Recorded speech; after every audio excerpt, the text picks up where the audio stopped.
नमस्कार दोस्तों, स्वागत है आपका हमारे यूट्यूब चैनल में। मेरा नाम महिमा है। 1 महीने पहले मेरे लिए गांव से एक रिश्ता आया था। मेरे घर वाले नहीं चाहते थे कि मेरी शादी वहां हो, लेकिन कुछ लोगों ने कहा कि लड़का बहुत अच्छा और शरीफ है और गांव में रहकर भी आपकी बेटी बहुत खुश रहेगी। लेकिन लड़का नौकरी तो शहर में ही करता है। अगर बेटी को अपने माता पिता के घर आना हो तो वह आसानी से आ सकती है। जब मेरे माता पिता लड़के के परिवार से मिले तो उन्हें लड़के का परिवार बहुत पसंद आया। फिर आखिरकार मेरी शादी हो गई। जब मैं अपने ससुराल आई तो मेरे ससुराल में संयुक्त परिवार था। मेरे पति, 3 भाई और एक बहन थे। मेरी एक बड़ी जेठानी थी और एक छोटा देवर था। मेरी ननद और देवर की अभी शादी नहीं हुई थी। इस घर में सबका खाना एक जगह बनता था। मेरा पति बहुत अच्छा था और मुझे बहुत प्यार करता था। मेरे पति इस घर में सबसे ज़्यादा पढ़े लिखे व्यक्ति थे और अच्छी नौकरी करते थे, जबकि मेरे देवर एकदम आवारा किस्म के व्यक्ति थे जो दिन भर अपने दोस्तों के साथ घूमते रहते थे। इस घर में उसे रोकने टोकने वाला कोई नहीं था। सब यही कहते थे कि सबसे छोटा होने की वजह से वो सबका लाडला है और सब उसे बहुत प्यार करते हैं। पर लाडला होने का मतलब ये नहीं है कि हम उसे बिगाड़ दें। मेरा देवर इतना छोटा भी नहीं था। वो एक हट्टा कट्टा नौजवान था। वो चाहता तो नौकरी कर सकता था या पढ़ाई भी कर सकता था। फिर मेरे सास ससुर ने उसे कभी स्कूल भी नहीं भेजा और ना ही उसके साथ कुछ गलत किया। मैं अपने देवर से बात नहीं करती थी क्योंकि मुझे वो बिल्कुल पसंद नहीं था। मेरे जेठ उसी गांव के एक सरकारी स्कूल में मामूली चपरासी की नौकरी करते थे और जो भी पैसा मिलता वो अपने पिताजी को सौंप देते थे। मेरी जेठानी बहुत परेशानी भरी ज़िंदगी जी रही थी क्योंकि मेरे जेठ कभी भी अपनी पत्नी की पसंद नापसंद को नहीं समझते थे। वो बस इतना जानते थे कि उसे जो भी पैसा कमाना है अपने पिताजी को देना है और वो ऐसा ही करते थे। इस वजह से मेरी जेठानी की कोई भी इच्छा पूरी नहीं होती थी। मेरे ससुर का फर्ज था कि वो अपने बड़े बेटे की कमाई में से कुछ पैसे निकाल कर उन्हें भी दे दे। उनका भी परिवार है, उनकी भी पत्नी है और 4 साल का बेटा है। लेकिन मेरे हालात ऐसे नहीं थे। मेरे पति अपनी तनख्वाह से जो भी पैसा लाते थे उसे अपने माता पिता के हाथ में रख देते थे, पर वह उसमें से कुछ पहले ही निकाल लेते थे ताकि वो मेरी ख्वाहिश पूरी कर सके। मेरी ननद दिखने में बहुत सुंदर थी। वो बहुत शांत और समझदार लड़की थी। मेरे ससुर भी ठीक थे। वो ज़्यादा अपनी पत्नी के कहे अनुसार ही रहते थे। दिन में हम लोग खाना खा रहे थे। मेरा देवर कई दिनों से रात को बहुत देर से आता था। मैंने अपने पति से कई बार अपने देवर की शिकायत की क्योंकि रात को जब मेरे देवर दरवाज़ा बजाते तो कोई भी दरवाज़ा नहीं खोलता था। नींद खुलने के बाद मुझे ही दरवाज़ा खोलना पड़ता था।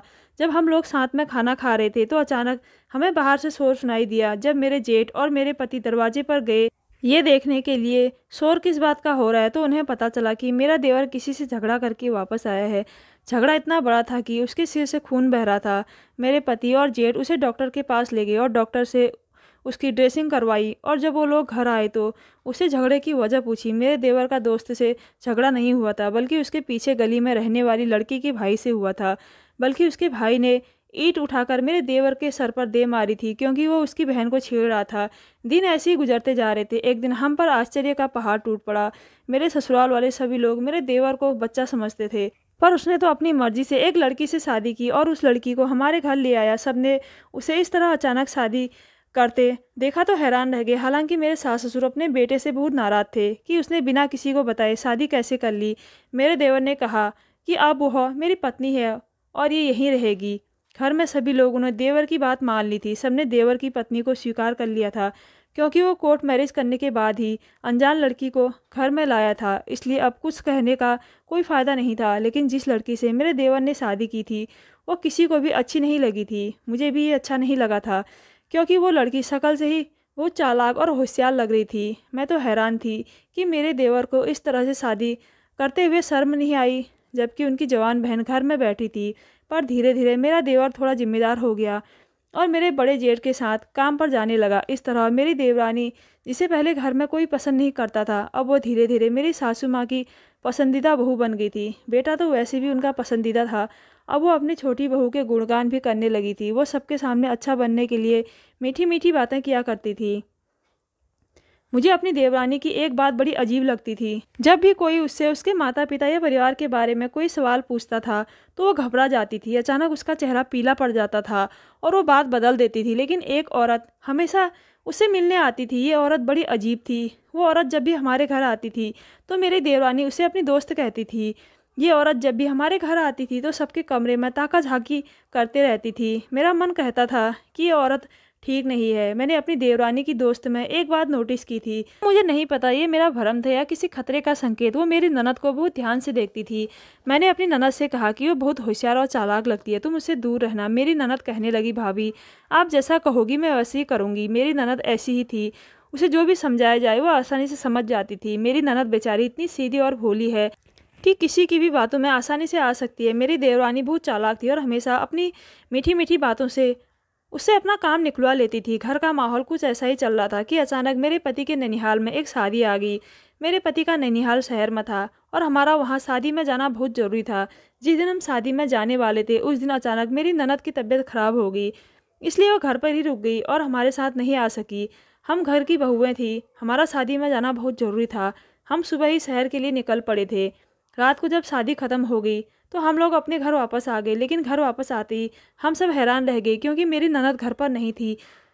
वो घर से गायब हो गई थी। हमारे घर में रोना धोना शुरू हो गया था। चारों तरफ गम का माहौल था।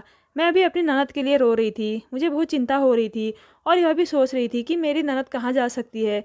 मुझे कुछ समझ में नहीं आ रहा था। दुख के इस मौके पर रईस की कसर मेरी देवरानी ने पूरी कर दी। हमारे दुख को बांटने या लोगों को सांत्वना देने की बजाय उसने मेरी मासूम ननद के चरित्र पर कीचड़ उछाला। वह सबको बता रही थी कि वह जरूर किसी के साथ भाग गई होगी। मैंने अपनी देवरानी से कहा, आप ये कैसी बातें कर रही हो? एक मासूम लड़की के बारे में ऐसी बातें करते हुए आपको शर्म नहीं आती? मेरी देवरानी कहने लगी, भाभी शर्म आपको आनी चाहिए। मैंने कई बार अपनी आंखों से दिया को किसी लड़के से फ़ोन पर बात करते हुए सुना था। मेरी देवरानी उसके कमरे से उसके मोबाइल का सिम निकाल कर लाई और बोली, यही वह सिम है जिससे वो लड़कों से बातें करती थी और अब वो भाग गई है, इसलिए वह सिम कमरे में ही छोड़कर गई है और अपना मोबाइल अपने साथ ले गई है। मेरी सास मेरी देवरानी की बात सुनकर अपना सिर पीटने लगी, पर मैंने ठान ली थी कि मैं दिया को बदनाम नहीं होने दूंगी। ननद गलत नहीं थी और न ही उसने कुछ गलत किया था। घर में सभी लोग उसके बारे में बुरा भला कह रहे थे, एक मैं ही थी जो उसकी तरफ से बोल रही थी। मैंने अपने पति से कहा कि मैं दिया की गुमशुदगी की पुलिस में रिपोर्ट दर्ज कराने जा रही हूँ। तभी मेरी देवरानी ने सबके सामने कहा कि अगर हम पुलिस में रिपोर्ट दर्ज कराएंगे तो हमारी और भी ज़्यादा बदनामी होगी। मैं दिया को ढूंढना चाहती थी, लेकिन सभी ने मुझे मना कर दिया। मेरे पति ने यहाँ तक कह दिया कि अगर तुमने मेरी बहन को ढूंढने की कोशिश की तो मैं तुम्हें तलाक दे दूंगा। घर का माहौल बहुत ख़राब हो चुका था। दिया को लापता हुए 1 महीना बीत चुका था। इस सबके बीच एक अजीब बात यह थी कि मेरी देवरानी की सहेली, जो हर दूसरे या तीसरे दिन हमारे घर आती थी, जिस दिन से मेरी ननद लापता हुई थी तब से उसने हमारे घर में कदम भी नहीं रखा था। मुझे नहीं पता कि उसने हमारे घर आना क्यों बंद कर दिया था। मेरे पति ने मुझे कुछ दिनों के लिए मेरे मायके छोड़ दिया था, लेकिन मैं दूसरी बस में बैठकर चुपचाप गांव वापस लौट गई क्योंकि मैं किसी को नहीं बताना चाहती थी कि मैं गांव वापस आ चुकी हूँ। इस दौरान मैं अपनी ननद का पता लगाना चाहती थी कि वाकई वो किसी लड़के से प्यार करती थी या वह लापता हो गई है या किसी ने उसे घर से अगवा कर लिया है। मेरी ननद के सिर्फ 2-3 दोस्त थे और उन्हें उसके बारे में कुछ भी पता नहीं था। मैं खुद ही चुपचाप अपनी ननद की गुमशुदगी की रिपोर्ट दर्ज कराने पुलिस स्टेशन गई, लेकिन थाने में मुझे मेरा एक पुराना कॉलेज मित्र मिला। वो हमारे गांव के थाने में पुलिस इंस्पेक्टर था। उसने कहा कि मैं तुम्हारी ननद को ढूंढने में तुम्हारी मदद करूंगा। इस तरह पूरी पुलिस टीम मेरी ननद को ढूंढने में लग गई और मेरे पूरे ससुराल में किसी को भी नहीं पता था कि मैं अपने मायके में नहीं बल्कि इसी गाँव में छिपी हूँ। 2 दिन बीते थे जब पुलिस खबरिए ने पुलिस को खबर दी कि मेरी ननद हमारे ही गांव के एक कोठे पर देखी गई है। पुलिस इंस्पेक्टर ने मुझे कोठे के 2-3 आदमियों की फ़ोटो दिखाई थी जो किसी आरोप के चलते जेल में अपनी कुछ सज़ा काट चुके थे। उनका रिकॉर्ड पहले से ही पुलिस के पास था। मैं उसमें से किसी को नहीं पहचानती थी, लेकिन एक लड़का था जिसे मैं पहचानती थी। वो मेरे देवर का दोस्त था। मैंने उसे कई बार देखा था जब मेरे देवर के सिर पर चोट लगी थी। यह लड़का मेरे देवर से मिलने हमारे घर आया था, लेकिन मैं ये सोचकर हैरान थी कि दिया को कोठे पर भेजने में कहीं मेरे देवर का हाथ तो नहीं था। पुलिस ने मुझे कोठे पर छापा मारने के लिए अपने साथ चलने को कहा ताकि मैं वहां जाकर अपनी ननद को पहचान सकूं, क्योंकि कोठे में बहुत सी लड़कियां होती है। जैसे ही मैं पुलिस के साथ वहां गई तो मेरे पैरों तले से ज़मीन निकल गई, क्योंकि छापे के दौरान पुलिस ने जिन लोगों को गिरफ्तार किया था वे सब वहाँ मौजूद थे। उनमें से एक महिला भी वहाँ मौजूद थी जो मेरी देवरानी की सहेली थी, और मेरी ननद भी मुझे वहीं कोठे पर मिली थी। उन सभी को गिरफ्तार करने के बाद पुलिस ने उनकी अच्छी तरह धुलाई की थी। मेरी ननद ने पुलिस को अपना बयान दिया और कहा कि इन लोगों ने उसे घर से अगवा किया। इस तरह मेरी ननद के आरोपियों को सज़ा तो मिल गई, लेकिन असली आरोपी हमारे घर में छिपे हुए थे। मेरी ननद ने बताया था कि उसे घर से गायब करने में उसके भाई और भाभी का हाथ है। दरअसल मेरा देवर शुरू से ही बहुत बिगड़ेल था और उसे कोठे पर जाने का बहुत शौक था।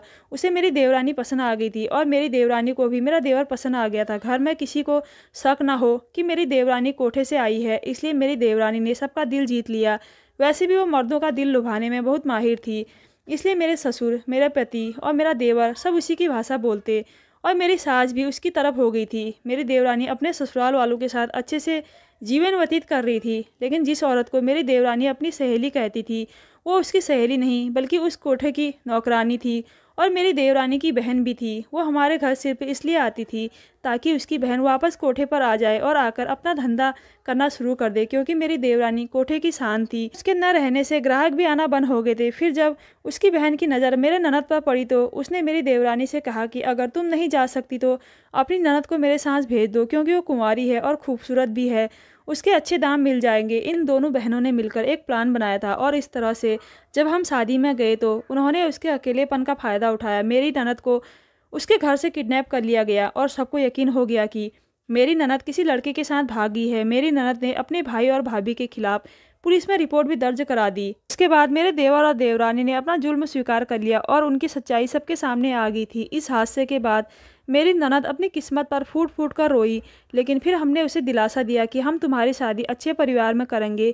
आज भी ससुराल वाले इस बात से शर्मिंदा है कि जिस लाडले बेटे को उन्होंने इतनी आज़ादी दी थी, उसी ने अपनी बहन के साथ इतना गलत किया। मेरी देवरानी तो थी ही एक बाजारू औरत, लेकिन मेरे देवर ये समझ सकते थे कि उनकी बहन कितनी भोली है। मेरा देवर सब कुछ जानते हुए भी चुप रहा और यहाँ तक कि अपनी पत्नी का साथ देते रहा। तो दोस्तों, कैसी लगी आज की स्टोरी?